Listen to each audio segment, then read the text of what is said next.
Hey everybody, Captain Jimmy Armel here at Palmetto State Armory, Savannah.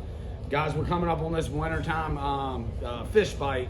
Actually, it's already upon us. So what I'm gonna do is I'm gonna go through what we're using 5 to 10 miles off the beach so you can be successful out there, because we spend a lot of time out there.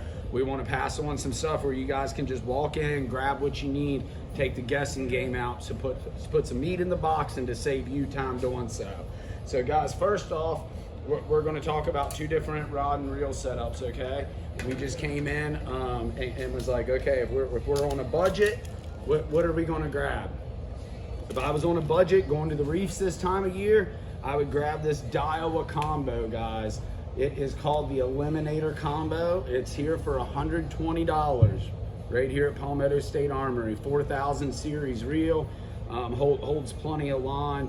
You know, for 30-pound braid, you're gonna have 280 yards on there. Can't beat it. For not on a budget, for what I would use, being out there every single day, you know, I'm gonna put a little bit more money into my stuff. And I already have two setups similar to this. This is the 7-foot. This is once again what I would buy today. This is going right now for $110 for just the rod. This is the St. Croix 7-foot fast action. Okay. Guys, this will do everything from a sheepshead to a sea bass to a bull red, which is what we're going to be targeting right now.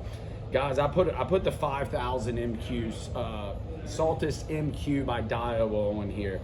I've got an 8000 and 5000 of my own, and I'm actually probably getting ready to buy a 6000 today.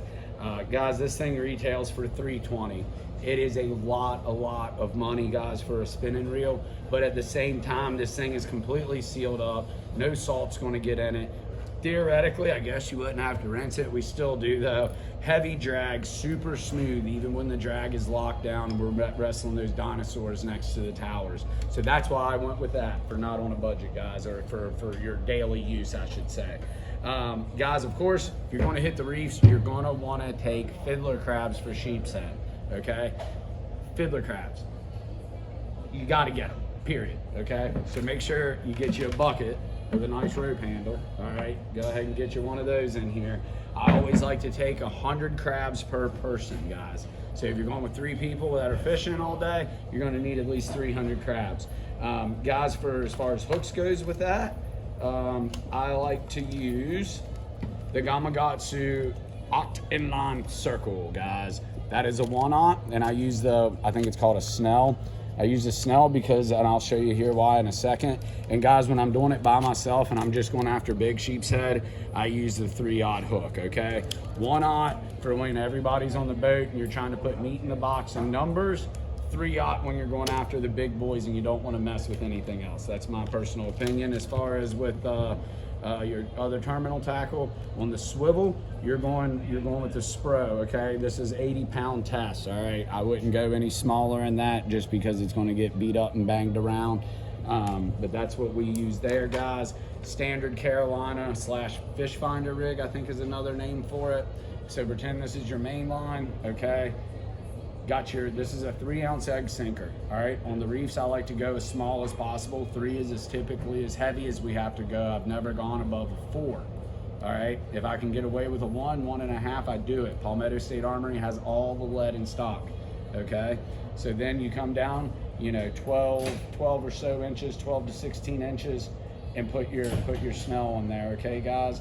And then it's going to sit just like that. And when that sheepshead comes and eat that fiddler diddler, you going to put it to him, guys, and that hook's going to go right into his face. Moving on, guys, to sea bass and bull reds. You are not going to beat this right here, okay? This is frozen squid, guys. You're not going to beat it, especially for those sea bass. The bull reds are going to eat it, guys. If a bull red's hungry, he's going to eat anything, guys.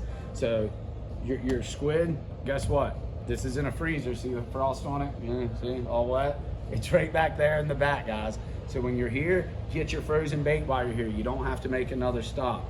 Moving on, if you're like me, you like artificial stuff. You know, you just got to catch that fish on artificial. Hunters like that, I'm like that. We love it, can't stand it. I just got this in here the other week and started using it. This is their Power Bucktail Custom by Spro, okay? So what makes it different, guys, it's got a larger hole to tie. It's got a bigger hook. That's probably my favorite part. You can look at it, come in here, Hunter, and you can see the difference in the hooks through the packaging right there. This is your standard one, which is good. Don't get me wrong. That's why it's here. We still use it. This is that custom, okay? This is that custom, all right? And then it's got a couple little new different trailers on it, all right? Guys, I don't even add anything to this. I throw it naked, all right? Because clearly it's not naked. She already got a skirt on. Okay, we've got a couple different colors. Go as light as possible. When you're shallow, you should be able to get away with 2 ounces. When the current's ripping or you're out there on a big tide, take some 3 and 4 ounces with you. You shouldn't have to go above the 4. When I'm using a standard jig, guys, I like to put a screw tail behind it. These Z-Mans work great. They're right over here on the wall in the freshwater section. Put that right behind your jig and you're good to go, guys. You're gonna drop it to the bottom, bounce. All of this, once again, can all be used on the same rod and reel. You don't need to buy 20 setups, even though it makes life easier, okay? Last thing I'm gonna show you with that, guys, you can also, another alternative is you can get these heavier DOA jig heads and you can throw a gulp down. You can throw, DOA makes bait busters that you can drop down there. All of that the sea bass are gonna eat, guys. And of course, if you don't have anything at all to put it in, guys, they got you on tackle storage. What we're starting to do, Hunter and Andy are wearing, well, not Andy, Hunter's wearing off on me as far as organization. I'm actually divvying up bags and stuff. So it's like, hey, I'm going offshore to go to the blue water. I'm gonna grab this. I'm going to the reefs. I'm grabbing that bag. So guys, get you a couple of these boxes. They're 10 bucks a piece, okay? Have you an inshore one, have you a reef one, and have you an offshore one if you do all the kinds of fishing that we do. Last but not least, guys, keep you a pack of spoons on the boat, all right? Just in case those bluefish or bonita swim by, guys. One, they're fun as heck to play with, and you're not gonna find a better bait or chum, ever, period. I'm really big on chumming this time of year to get the sea bass fired up. And the one thing I didn't show you was the squid rig. Main line, guys, is my thumb. So all we do is we tie a loop down here and we girth hitch a pyramid sinker. Once again, Palmetto State Armory has all of your sinkers too, guys. And then we put a 4-out VMC Nemesis circle hook on it, guys. This is what we use on all of our charters. This is what we use when we're fun fishing the whole 9 yards. It's going to be down there just like that. Obviously, since there's a weight attached to it, federal regulations require is using a circle hook. And then as soon as you feel them start to tap, tap, tap, you start reeling. The hook should set itself right in the corner of his mouth. And that way, if we release the fish, it ensures a safe release, not harming the fish.